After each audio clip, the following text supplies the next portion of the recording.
پچھلے 5-7 دنوں سے ایک چرچا چل رہا ہے بہت زیادہ، اور وہ چرچا یہ تھا کہ ایک کمیشن بنایا گیا اور اس کمیشن کے اندر قادیانیوں کی نمائندگی مائنورٹی کمیشن کے اندر دے دی گئی۔ وہ صفحہ جو ہے اس کی جو منٹس ہیں منسٹری آف ریلیجیس افیئرس کے، یا کیبنٹ کو بیسیکلی کیبنٹ نے اپروول کی ہوئی ہے، وہ صفحے کی کاپی اس وقت بھی میرے اس موبائل فون کے اندر موجود ہے، اسکرین پہ نہ ڈالیے گا جی کاپیاں وہ۔ اس کے بعد 2 اور سمریز موو کی گئیں، اس کی بھی تفصیل کی طرف آتا ہوں۔ کہانی بڑی میں سارا دن سے پیچھے لگا ہوا ہوں کہ کون تھا کہ جس نے قادیانیوں کی مائنورٹی کمیشن کے اندر نمائندگی کی اپروول دی۔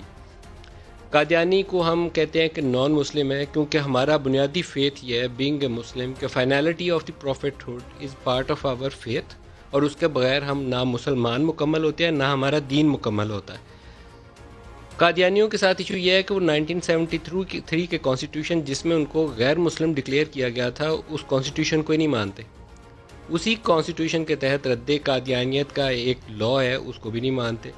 پہلے تو قادیانی کمیونٹی جو ہے اس کانسٹیٹیوشن کو مانتے ہوئے خود کو غیر مسلم مانے گی، پھر حکومت پاکستان ان کو ایک مائنورٹی ڈکلیئر کرتے ہوئے ایک اس کا نوٹیفیکیشن نکالے گی، اس کے بعد تو وہ کسی مائنورٹی کمیشن کا حصہ بن سکتے ہیں، لیکن چور دروازے سے نہیں بن سکتے۔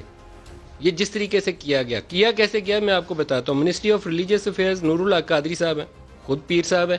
مجھے بڑا غصہ تھا کہ خود پیر صاحب ہیں اور ایسے کام کر رہے ہیں، اور وہ بھی چوری چھپے کر رہے ہیں۔ اب تھوڑی سی جو ابتدائی انفارمیشن ہے، میں اس کی تحقیق مزید کروں گا۔ ابتدائی انفارمیشن یہ ہے کہ انہوں نے سمری موو کی اور اس میں قادیانیوں کا نام شامل نہیں تھا۔ سمری جب یہ تھرو سرکولیشن کرتے ہیں تو منسٹریوں کے نوٹس آتے ہیں۔ ریپورٹیڈلی منسٹری آف ہیومن رائٹس نے کہا کہ باقی مائنورٹیز کی نمائندگی کر رہے ہیں تو قادیانی بھی تو مائنورٹی ہیں، ان کی نمائندگی کیوں نہیں کر رہے؟ نوٹ ڈالا اور بھیج دیا انہوں نے کیبنٹ کی اپروول کے لیے، کیبنٹ نے انڈورس کر دیا۔ اور ابتدائی سمری یہ تھی کہ منسٹر آف ریلیجیس افیئرز یعنی کہ قادری صاحب، نور اللہ قادری صاحب اس مائنورٹی کمیشن کو ہیڈ کریں گے، تو اس کمیشن کی بجائے انہوں نے یہ دے دیا کہ اس کو مائنورٹی کا کوئی بندہ ہیڈ کرے اور قادیانیوں کی اس میں شمولیت کر دی جائے۔ نور اللہ قادری صاحب نے اپنا ڈسینٹنگ نوٹ لکھا اور وہ سمری اپروو ہو گئی۔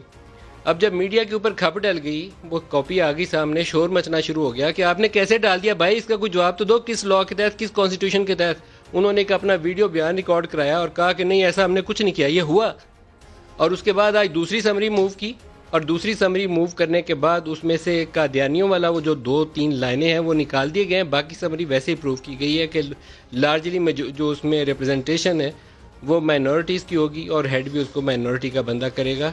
یہ پہلی سمری میں جو ترمیم کی گئی تھی اس کو ایز اٹ از برقرار رکھا گیا، قادیانیوں والا حصہ اس میں سے نکال دیا گیا۔ کون ہے وہ بندہ جو یہ کام کر لیتا ہے؟ ایک دفعہ پہلے کنٹروورسی ہوئی تھی جس کے بعد دھرنا شروع ہوا اور اس نے پورے پاکستان کا اتنا نقصان کیا، اتنی تلخیاں پیدا کی، نفرت کو یہاں پہ ٹریگر کیا باقاعدہ۔